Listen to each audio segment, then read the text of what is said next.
All right, Joey, the big question, who will be the number 2 wide receiver on this team?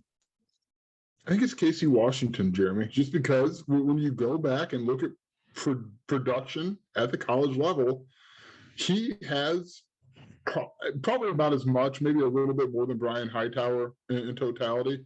But we saw Casey last year, and until I see Brian Hightower on the field this year making a contribution, I have to go with the person I saw do it most recently, and that's Casey Washington. He's not going to be a number one on every other Big Ten team. A number one outside guy. Isaiah Williams number one, but when you look at like your outside receivers, probably not most of the Big Ten teams, Jeremy. But he's a solid, a steady guy, and really he won the coaching staff over. I mean, he came back from Wake Forest, and they freaking rave about this guy. Now you got probably want to see a little bit more. I mean, career highs being 209. How many times do I have to look this up before I ultimately remember that it was 294 yards? But I think it's him, man. I really do. Yeah, it's Casey Washington is the right answer. And I think Casey's a really solid Big Ten wide receiver. I think one thing that can go underrated with him is his blocking. He's a really solid blocker.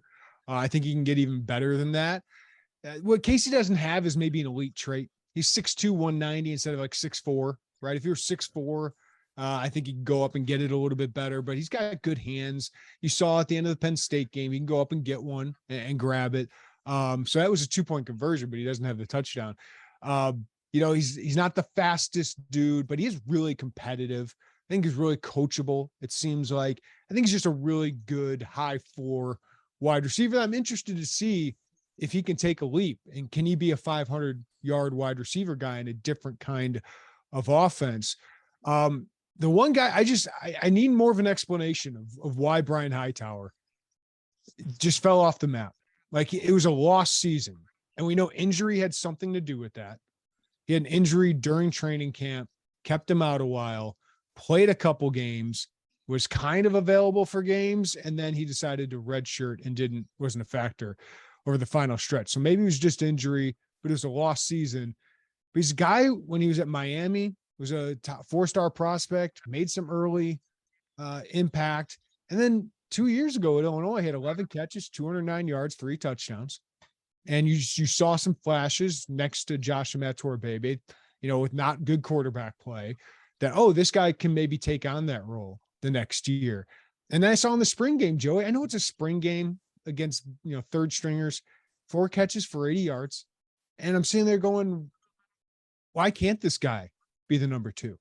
I know he's not that fast. I know he's maybe didn't make as big of an impression last year on the coaching staff.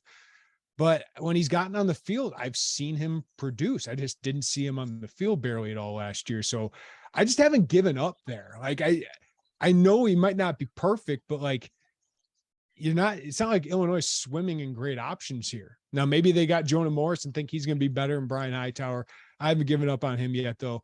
The other guy I could consider is Pat Bryant. I really liked him as a prospect. I thought he was one of the best players in that weird class of 2021 that Illinois had. Played a lot late in the season, really good blocker, which matters. Not the biggest like Casey, maybe not the fastest, but I think he could be a really solid player. And it seemed like he had a really good spring. So he's another guy I would throw into there. We'll bring up a freshman that we think can be pretty good, but I think those would be, Casey, Pat Bryant, Jonah Morris, I guess, and then Brian Hightower. Yeah, to me, it's the kind of the battle for the quote unquote number 2 outside guy. Like, who is standing on the other side of the field from Casey Washington? And I think the names you listed are right. And maybe I'm sleeping on Pat Bryant a little bit. I mean, he made a fine impact as a freshman. I mean, the numbers aren't impressive by any means. 6 receptions for 98 yards. By the way, there weren't a lot of, outside of Isaiah Williams, impressive numbers for Illinois wide receivers last year. But someone's got to step up and be that, Jeremy. And that's why I go back to, I just let there was a little bit left to be desired in the transfer portal, because I thought you need a big body. And Jonah Morris, the interesting part with him is he does fit that mold. Like, he was a highly recruited kid out of high school. That was a long time ago, and the production hasn't been there. But Brian Hightower, has the skill set that Illinois needs, in the sense that he's a big dude who can go get the football. And Illinois needs that.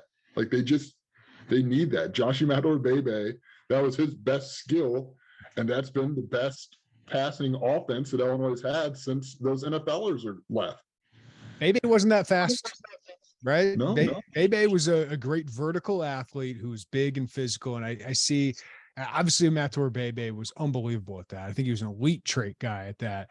I just wasn't the quickest, and that's probably why he's not in the NFL along with injuries. But Hightower's shown some of those things. So I'm just interested to get into training camp, ask a little bit more about that. I know we've asked about it, but there just hasn't been much about it. And then they seem to like what he did this spring, and we saw it on the field. So it's just a mystery. It's a mystery to me.